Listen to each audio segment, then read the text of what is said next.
Hello. Alors je prends cette vidéo en cours d'acheminement parce que voilà, je me suis dit bah, peut-être il faut que je fasse une vidéo de comment je fais mon riz sauté bunga. Donc voilà, j'ai commencé par griller mon bunga dans de l'huile.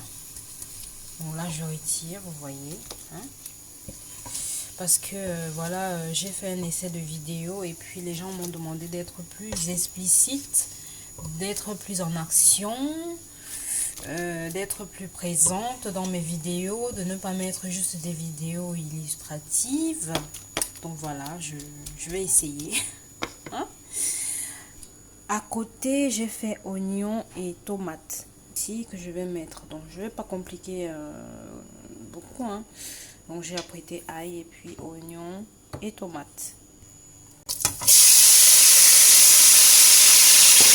Voir, hein, excusez-moi du bruit parce que j'ai mis la haute là. J'ai mis tomates et oignons pour pouvoir mijoter comme ça. Hein. Et à côté aussi, j'ai apprêté mon riz que j'ai bien lavé. Il y a une technique pour que le riz ne colle pas. On le passe au micro-ondes. Je vais peut-être essayer, mais bon, je ne sais pas si ça c'est à grand chose parce que moi je grille beaucoup mon riz quand je veux le sauter. Donc je ne sais pas si ça peut servir à grand chose si je le passe au micro-ondes avant, mais je préfère griller. Hein.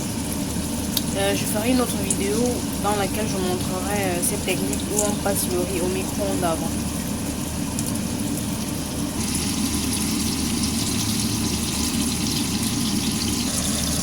Donc après avoir laissé mijoter quelques minutes, hein, je vais mettre mon riz que je vais laisser griller avec la tomate et les oignons. Et après ça dépend. Hein. Souvent je mets le riz, je grille le riz et je mets la tomate et les oignons après. Mais souvent je fais autrement. Donc voilà, j'ai mis tout mon riz, je remue. Je vais laisser griller, bien griller, parce que c'est très important, c'est ça qui va faire en sorte que le riz sorte grain comme on dit souvent. Il faut préciser que c'est du riz basmati, il faut prendre la qualité de riz aussi, hein, sinon ça ne donne pas l'effet voulu. Mais là vous voyez, je vais laisser griller et vous verrez le résultat. Hein. Il faut bien remuer et laisser griller, mais vraiment laisser griller longtemps. Pas avoir peur que ça brûle, si vous avez peur vous diminuez le feu, mais il faut vraiment laisser griller. À cette étape de grille, vous pouvez rajouter les herbes que vous voulez. Moi je vais pas mettre grand chose, je vais juste mettre, je vais vous montrer, du poivre blanc et un mélange de ciboulette, cerfeuil et aneth. Ce sont des herbes aromatiques. Donc c'est à cette étape-ci que je rajoute tout ce que je vais mettre comme herbe et assaisonnement parce que je trouve que bah, c'est comme ça. Moi c'est ma technique quoi.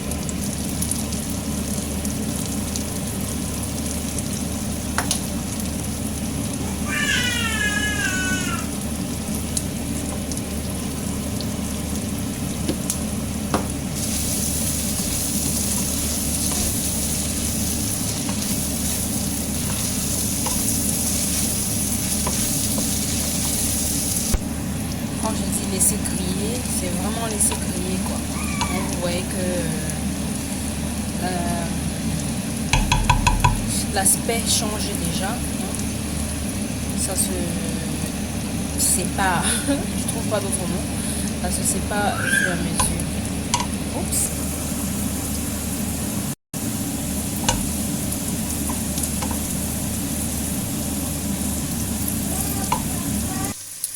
Donc voilà, j'ai bien laissé griller mon riz. Oups.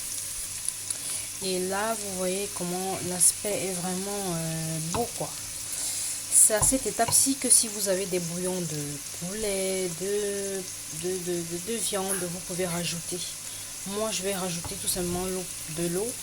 Et vu que j'ai prévu du bunga avec du poisson fumé, autrement dit, j'ai pas besoin de tous ces bouillons là. Donc voilà, vous voyez comment l'aspect est nettement différent à vue d'œil. Hein.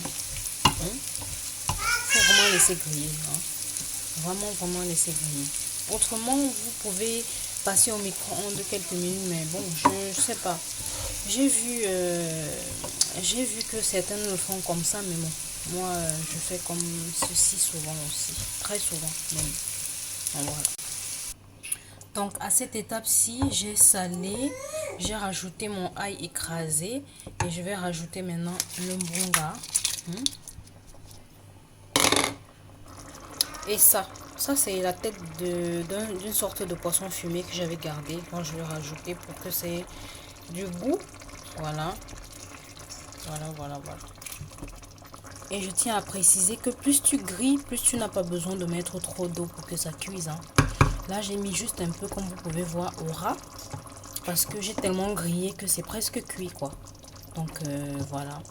J'ai fini d'assaisonner. Maintenant, je vais fermer et laisser cuire. Voilà. Là, c'est prêt. Vous voyez nettement comment ça se sépare tout seul. Pas besoin de trop d'efforts. C'est prêt et puis c'est prêt à manger. Vous voyez, le mbunga est resté croustillant. Il va croustiller sous vos dents. Le goût du fumé remonte. Tout est parfait, quoi. Tout est parfait. C'est absolument parfait. Tout à l'heure, j'ai rajouté un peu de poivre dessus parce que j'aime bien quand c'est épicé. Donc, c'est pour ça que vous voyez du noir là. C'est du poivre blanc. Donc, voilà. Voilà à quoi ça ressemble. Voilà à quoi ça ressemble. Absolument parfait. Est-ce que vous pouvez voir?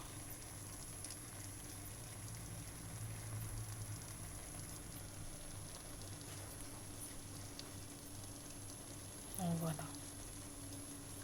Merci. Alors, je ferai des améliorations, bien sûr, parce que beaucoup m'ont fait des remarques que j'essaye de prendre en compte. Donc, dites-moi si la vidéo comme ça, enregistrée comme ça, avec ma voix en off, sans forcément voir mon visage, vous intéresse. Est-ce que vous voulez forcément me voir en action avec moi, quoi? Ce qui sera pas évident parce que je ne sais pas parler devant les caméras. Là, je pense que je fais un gros effort et c'est très bien, je suis fière de moi. Et voilà. Et là, c'était la recette du riz sauté au mbunga. Bon appétit!